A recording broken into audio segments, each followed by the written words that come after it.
केरवा के पतावा पे न्योता पे ठवानी न्योता करीना स्वीकार जी।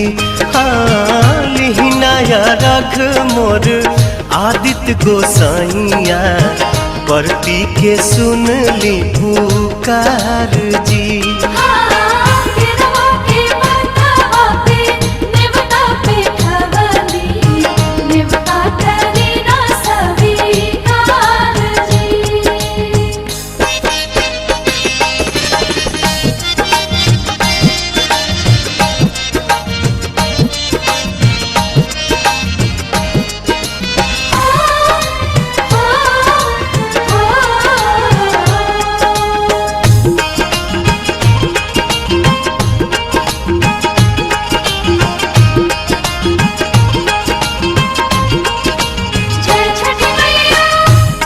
हम अरघ दुनो बेरा आदित्य तोहे साझिया फजीरे।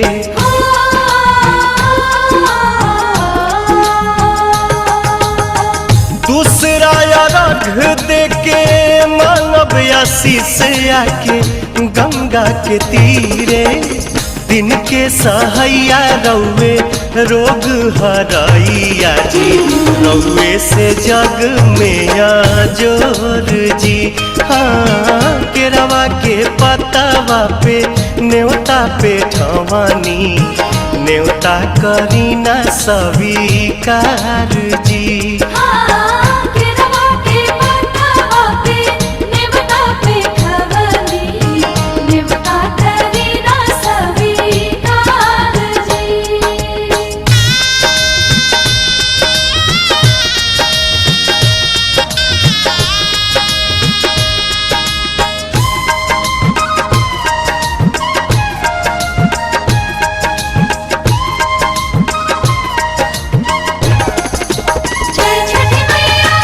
नजरी के कोर से करिले अजोर जग रौवे से जागेला।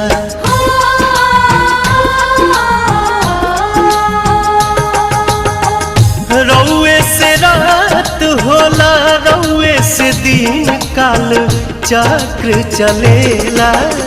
हर साल करब बरत आई छठी घटिया हमनी पकड़ब उपकार जी। हाँ लिहिनाया रघ मोर आदित्य गोसाइया परती के सुन ली पुकार जी।